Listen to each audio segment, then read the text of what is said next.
மாண்புமிகு முதலமைச்சர் அவர்களே, அமைச்சர் பெருமக்களே, சட்டமன்ற உறுப்பினர்களே, நம்முடைய தமிழ்நாட்டு விவசாயிகளுடைய வாழ்வாதாரத்தை அழிக்க முயற்சிக்கின்ற மேகதாது அணை கட்டப்படக்கூடாது அப்படிங்கிறதா திராவிட முன்னேற்ற கழகத்துடைய உறுதியான நிலைப்பாடு. காவிரி நதிநீர்ல தமிழ்நாட்டுடைய உரிமை பறிபோக நாம ஒருபோதும் அனுமதிக்க கூடாது.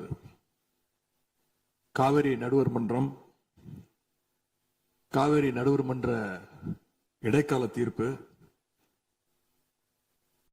இறுதி தீர்ப்பு, உச்ச நீதிமன்றத்துடைய இறுதி தீர்ப்பு, மேலாண்மை ஆணையம் உள்ளிட்ட அனைத்துக்கும் முத்தமிழர் கலைஞர் அவர்கள் முதலமைச்சராக இருந்தப்போ கழக அரசு எடுத்திருக்கக்கூடிய ஆக்கப்பூர்வமான நடவடிக்கைகள் தான் முழு காரணம். அது இந்த அவையில் இருக்கக்கூடிய மூத்த உறுப்பினர்கள் அத்தனை பேரும் அறிவார்கள். ஒரு நீண்ட நெடிய சட்ட போராட்டம், அரசியல் போராட்டம் எல்லாத்தையும் நடத்திதான் நாம காவிரி மீதான உரிமையை போராடித்தான் பெற்றிருக்கின்றோம். ஆனா அதை பறிக்கின்ற வகையில இன்றைக்கு கர்நாடக அரசு மேகதாதுல அணை கட்டுகின்ற முயற்சியில ஈடுபட்டு வருகின்றது. அந்த முயற்சியை அவங்க எடுத்த பொழுது அந்த சமயத்துல எங்க கூட்டணியில் இருக்கக்கூடிய அந்த கட்சி கர்நாடகாவில் ஆட்சியில் இருந்தாலும் அதை பத்தி எல்லாம் கவலைப்படாம மேகதாது அணை திட்டத்தை எங்களுடைய தலைவர் அப்போதைய முதலமைச்சர் திரு முத்துவேல் கருணாநிதி ஸ்டாலின் அவர்கள் கடுமையாக எதிர்த்தார்கள். இன்றைக்கு நம்முடைய மாண்பு முதலமைச்சர் அவர்கள் மேகதாது அணை கட்டும் கர்நாடகாவின் முயற்சிக்கு எதிராக இந்த தீர்மானத்தை இன்றைக்கு கொண்டு வந்திருக்கிறாங்க. இதை திராவிட முன்னேற்ற கழகம் சார்பாக நாங்கள் மனதார வரவேற்கின்றோம். மேகதாது அணை கட்ட நினைக்கின்ற கர்நாடக அரசுக்கு எதிராக எங்களுடைய தலைவர்கள், எங்களுடைய அரசு எடுத்த நடவடிக்கைகள் சிலவற்றை இன்ற ஆளுங்கட்சிக்கும் முதலமைச்சருக்கும் அவைக்கும் நான் நினைவுபடுத்த விரும்புகின்றேன். 2021 ஆண்டு மே மாசம் நாங்க ஆட்சிக்கு வந்தோம். ஆட்சிக்கு வந்த அடுத்த மாசமே, ஜூன் மாசமே மேகதாது அணை கட்ட அனுமதி அளிக்க கூடாதுன்னு எங்களுடைய தலைவர் அவர்கள் பிரதமருக்கு அன்றைக்கு கடிதம் எழுதினார். பிறகு அதே கருத்தை வலியுறுத்தி ஜூலை மாதத்துல ஒன்றிய ஜல்சக்தி துறை அமைச்சருக்கும் எங்களுடைய முதலமைச்சர் அவர்கள், எங்களுடைய தலைவர் அவர்கள் அன்றைக்கு ஒரு கடிதம் எழுதினார்கள். இதை அடுத்து அனைத்து சட்டமன்ற கட்சி தலைவர்கள் கூட்டத்தை கூட்டி, Life is not about having all the answers. It's about choosing the next door and walking through it. You step into a world where growth knows no bounds. And you find the right.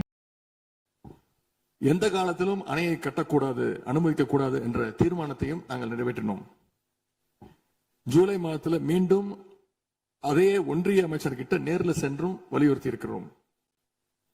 கடந்த 2022-23 ஆண்டு நிதியாண்டுல அணை கட்டுவதற்காக கர்நாடக அரசு 1000 கோடி ரூபாயை ஒதுக்கீடு செஞ்ச உடனே, இந்த விஷயம் தெரிஞ்ச உடனே இதே அவையில அதை கண்டிச்சு அரசினர் தனி தீர்மானத்தையும் எங்களுடைய அரசு அன்றைக்கு நிறைவேற்றுச்சு. அன்றைக்கு எங்களுடைய தலைவர் அவர்கள், முதலமைச்சர் அவர்கள் பேசும்பொழுது சொன்னார், தமிழ்நாட்டின் உரிமையில நாம அனைவரும் ஒன்றுபட்டு நிற்போம் அப்படின்னு எங்களுடைய தலைவர் அன்றைக்கு இது அவையில குறிப்பிட்டு பேசியிருக்கிறார். மேகதாது அணை கட்டுறது பத்தின விரிவான திட்ட அறிக்கையை விவாதிக்கணும்னு காவிரி நதிநீர் மேலாண்மை ஆணைய கூட்டத்தில் கர்நாடக அரசும் ஒன்றிய அரசும் வச்ச அஜெண்டாவை நீக்க எங்க தலைவர் தலைமையிலான அரசு அன்றைக்கு கடுமையாக வலியுறுத்தியது. இதற்காக அன்றைய முதலமைச்சரான எங்களுடைய தலைவர் பிரதமருக்கு மீண்டும் ஒரு கடிதம் எழுதினார் ஜூலை மாதத்தில் 2022 ஆண்டு. அப்போதைய நீர்வளத்துறை அமைச்சர் ஆன திரு துரைமுருகன் தலைமையில தமிழ்நாடு சட்டமன்ற அனைத்து கட்சி குழுவினர் ஒன்றிய ஜல்சக்தி அமைச்சரை நேரில் சந்திச்சு வலியுறுத்தி இருக்கிறாங்க. இப்படி நம்முடைய தொடர் எதிர்ப்பின் காரணமாகத்தான் மேகதாது அணையுடைய டீடைல்டு ப்ராஜெக்ட் ரிப்போர்ட் பிப்ரவரி மாதம் மத்திய நீர்வள ஆணையத்திற்கு மீண்டும் திருப்பி அனுப்பப்பட்டது. மேலும் கழக அரசுடைய எதிர்ப்பால மேகதாது அணையுடைய டேர்ம்ஸ் ஆஃப் ரெஃபரன்ஸை தன்னுடைய திட்ட பட்டியலில் இருந்து ஒன்றிய சுற்றுச்சூழல் அமைச்சகமும் நீக்கினாங்க.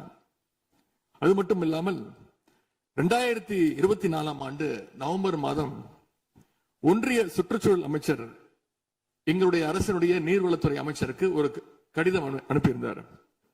அவர் எழுதியிருக்கக்கூடிய அந்த கடிதத்தில் இரு மாநிலங்களுக்கு இடையே சுமூக தீர்வு எட்டப்பட்ட பிறகுதான் டேர்ம்ஸ் ஆஃப் ரெஃபரன்ஸ் அனுமதி பற்றி ஆலோசிக்கப்படும் என்று அந்த கடிதத்தில் குறிப்பிட்டு எழுதியிருக்கின்றார்.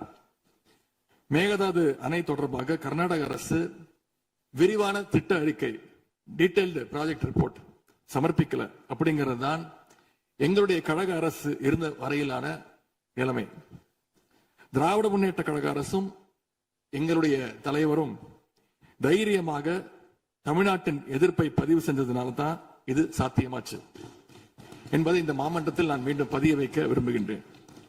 இன்னொரு முக்கியமான விஷயம் என்னன்னா, சென்ட்ரல் வாட்டர் கமிஷன் மத்திய நீர்வள ஆணையம் 2018 ஆண்டு தேதியிட்ட 2018 ஆண்டு 22/11 தேதியிட்ட கடிதம் மூலமாக கர்நாடக அரசுக்கு சில முக்கியமான நிபந்தனைகளை அறிவிச்சிருக்கிறாங்க.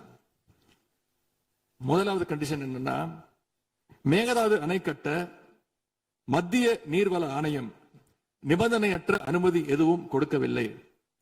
இரண்டாவதாக, அணையின் கட்டுமானத்திற்கான விரிவான திட்ட அறிக்கையை கர்நாடக அரசு தயாரிக்கிறதுக்கு முன்பாக தமிழ்நாடு அரசு தெரிவிக்கின்ற பல்வேறு ஆட்சேபனைகளை அவர்கள் பரிசீலனை செய்யணும். மூன்றாவதாக, மத்திய மின்வாரிய ஆணையத்திடமும் சம்பந்தப்பட்ட மாநிலத்தில் இருக்கக்கூடிய மத்திய நீர்வள ஆணைய யூனிட் கிட்டையும் கலந்து ஆலோசனை செய்ய வேண்டும். இது எல்லாத்திற்கும் மேலாக காவிரி வாட்டர் மேனேஜ்மெண்ட் அத்தாரிட்டியுடைய முன் அனுமதியையும் பெறணும் அப்படின்னு அந்த கடிதத்தில் தெளிவாக எழுதியிருக்கிறாங்க. எனவே மாண்புமிகு பேரவைத் தலைவர் அவர்களே, இந்த அரசு இதையெல்லாம் ஒன்றிய அரசு கிட்ட உறுதியாக எடுத்து பேசி காவிரியில நம்முடைய தமிழ்நாட்டுடைய உரிமையை நம்ம அனைவரும் சேர்ந்து நிலைநாட்டிட வேண்டும். இன்னொரு முக்கியமான விஷயத்தையும் இங்கே நான் பதிய வைக்க விரும்புகின்றேன். மேகதாது பிரச்சனை தொடர்பாக கடந்த 13/11/2025 அன்றைக்கு உச்சநீதிமன்ற தீர்ப்பு